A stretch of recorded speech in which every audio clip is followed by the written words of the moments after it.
What is up? Coach Emma here, and welcome back to the Fit Habit Life podcast, where we cut through the noise, talk real health and fitness, sustainable fat loss, and habits that actually work. And on today's episode, I will be talking about tech.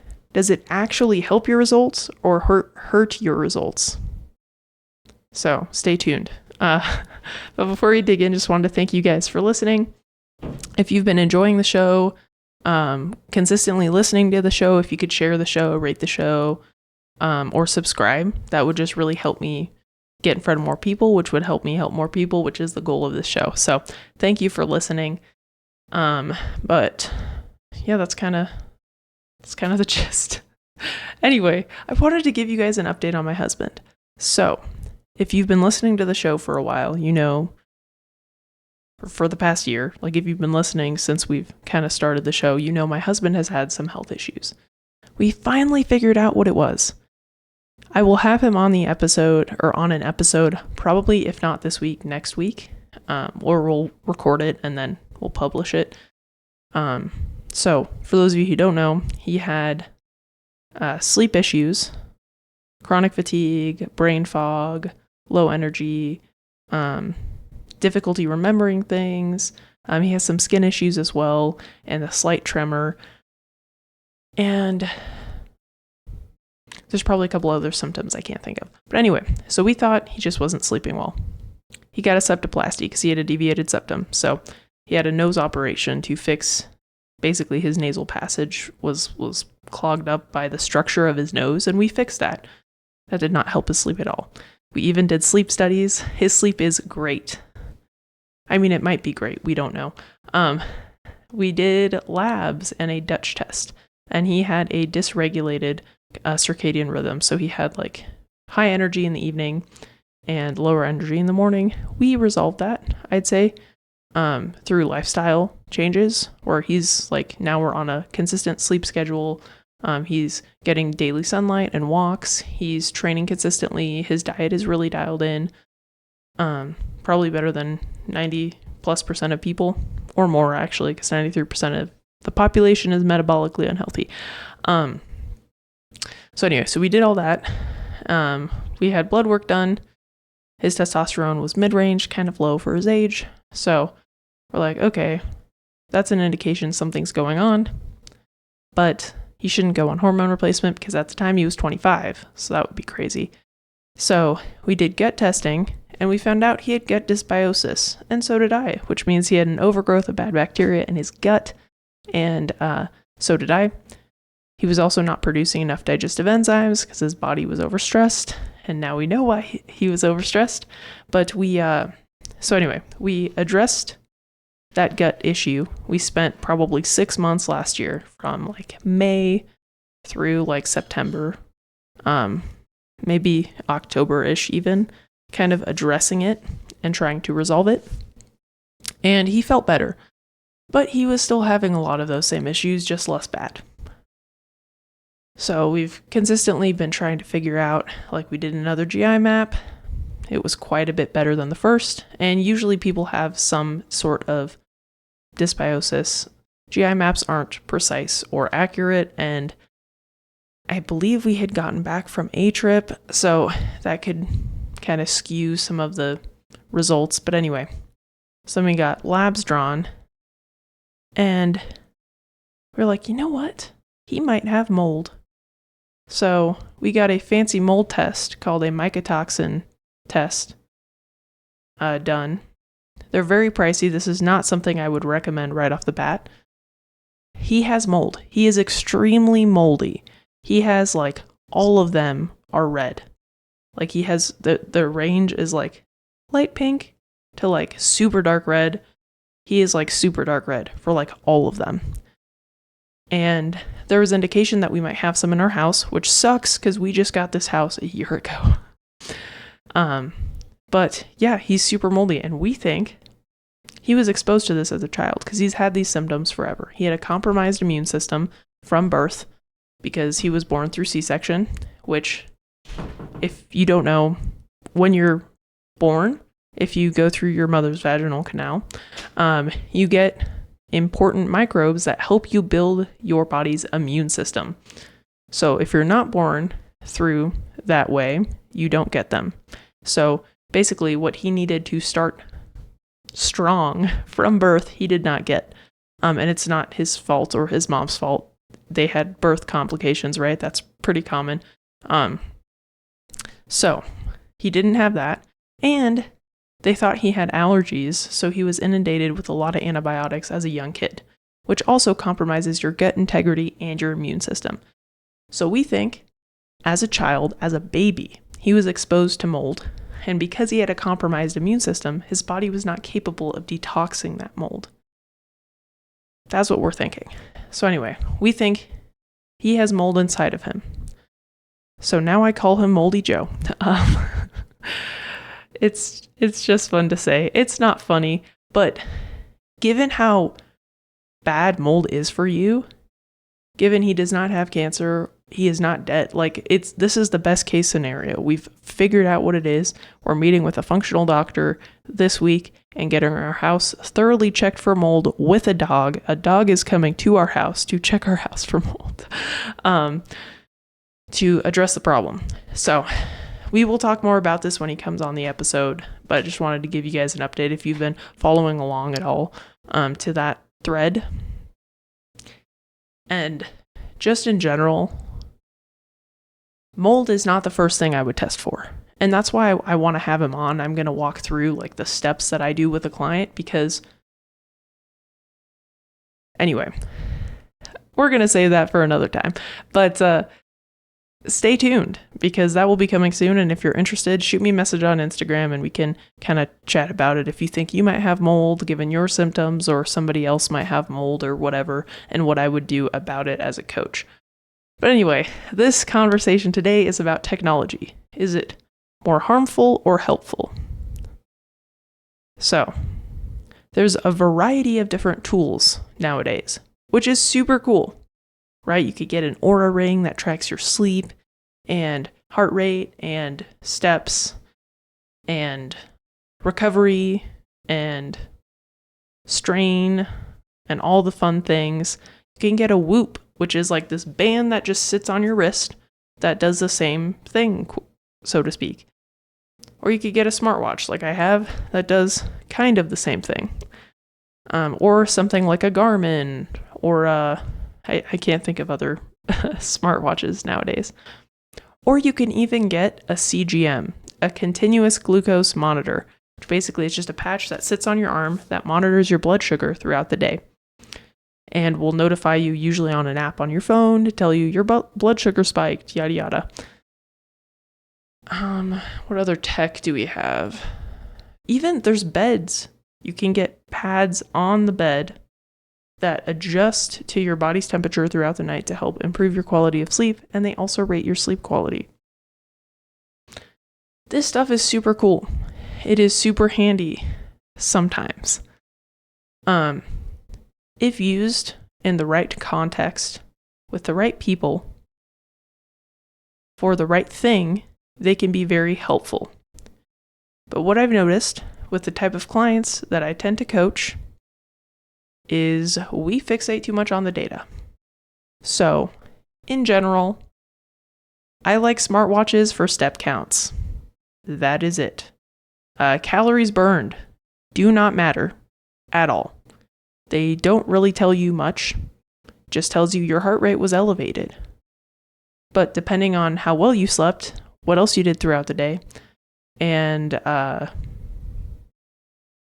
much you move throughout the day, just what else you do throughout the day, that could drastically change. So, calories burned don't matter.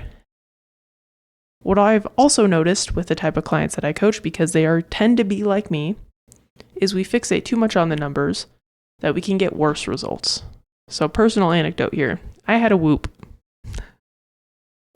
For a hot minute, probably. It was like right before I got married to my husband. And wedding, very stressful. I've talked about it a lot. I lost my cycle. My gut health was ridiculous. I could not eat anything. And then we came back from the honeymoon and everything was fixed. It was magical. Nope, stress was gone. That's what it was. But anyway, so I had a Whoop and my sleep score was pretty good. All of a sudden, it's getting really bad. And so I start stressing about the sleep score. And it kept getting worse and worse and worse. And so I was like, you know what? I'm going to stop wearing this. My sleep improved immediately. So I've noticed that people fixate too much on the data, which is sometimes why I might not even have a client weigh themselves daily. Depends on the client, because as a coach, it's super helpful for me to have data. And I've broke the impact that the scale has on me personally to where I'm like, it's a data point. I'm like, I don't like to see it jump up too much because that's an indicator that I'm too inflamed. I still struggle with it sometimes, but I don't let it impact my day-to-day actions is the key. Where there are some clients that either before they start working with me or sometimes still, the scale will spike. They will cut their calories drastically that next day. And depending on what we're working on, that's going to be really counterproductive.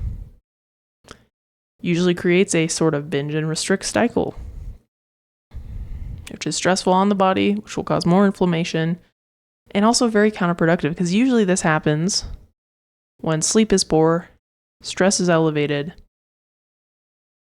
and cutting calories drastically, that's not going to help any of that. So, all in all, some of these tools can be useful. Like I said, I want everybody to have some type of pedometer because most people are not aware of how much they're moving throughout the day. And it's a huge game changer. Once you pay attention to that, you'll be more mindful about getting more movement in throughout the day, which most people need. But if you're focusing too much on the recovery scores, the number on the scale, and those stupid smart, quote unquote, smart scales, they're super inaccurate. I've had clients that tell me my body fat percentage jumped 5% overnight. We're doing the wrong thing. No! Those things are crap. They're complete crap. They are not anything worth spending any money on. If you use it once a month, it can kind of be a trend monitor, but it's really inaccurate. And I've seen so many clients get in their own way when they're consistently using something like that to where it's more counterproductive than it is helpful. And oftentimes with the cooler, quote unquote, cooler, like smart tools, clients hyperfixate on them because they're advertised as being precise and accurate and super helpful and useful, but they stop focusing on what actually matters, like the strength in the gym, energy levels, sleep, recovery, digestion, stress management, or overall feeling of stress, natural hunger signals, and libido. So, smart tools, if you don't have some type of pedometer, I would recommend getting a smartwatch and just start tracking how much you're moving throughout the day if you don't do that already. But if you do, then that's kind of all you need. That's all I use mine for. I don't really worry about calories burned at all. At all. Because that's not accurate. And the calories you burn in a workout don't matter anyway. It's the adaptation you're sending your body that matters. It's the strength that matters. So, stop focusing on calories burned, on sleep scores, on, I don't know. I'm trying to think of something else. On body fat percentage from an at-home smart scale. The things that matter. Progress photos taken once every couple weeks, once a month. Waist measurement. How your clothes fit. Strength in the gym. That's a huge one. And those biofeedbacks that I just talked about. Focus more on that. instead of the actual precise data points. But as I said, they're trends, so they can be useful if you use them as trends. But again, if you're hyperfixated on those values and on those numbers, it's not going to serve you. And it didn't serve me. That's why I got rid of it. I use this Apple Watch for steps. Like, that's pretty much it. And again, it's because I hyperfixate on things. I think I'm in a better headspace now than I was about 2-3-ish years ago, but I still know myself, and I know it's probably not going to really serve me that much. So why waste my money and time using something like that? Whereas I took progress photos today, and my waist was down today, and I felt really good. I'm like, that's a better measure of the progress that I'm making versus some arbitrary sleep score or body fat percentage from a quote-unquote smart scale. So hopefully this episode was helpful. Hopefully it helped you learn what to actually focus on and helped you kind of start to think about, like, what are you maybe hyperfixating on that isn't actually serving you? So anyway, smart devices, wearable technology can be super helpful and beneficial, but it can also be super harmful. So just make sure you're using it properly. If you notice you're hyperfixating on something, stop measuring it. Stop tracking it. Because you're not going to do what you need to do to get the results that you need if you're fixating on that thing, because you might be more reactive instead of proactive. Like I said, if you have a plan, your coach outlines a plan for you, stick to that plan. If the scale fluctuates, that's part of it. It's going to. If the sleep score changes one night, that's okay. If you feel a little bit puffier one day, that's okay. Don't hyperfixate on these metrics. Focus on what really matters, and you will get there. Focus more on those habits and behaviors as well. And that's where I see these are most harmful, is people will shift what the goal is and the habits and behaviors to get that data point to shift up and down. But that might not get you to where you need sustainably. So anyway, that's all. Thank you for listening. And if this episode was at all helpful, please rate the show, share the show, and subscribe. It just helps me get in front of more people, which helps me help more people, which is the goal of this show. So anyway, hope you guys have a great one, and I'll I will talk with you later. Peace.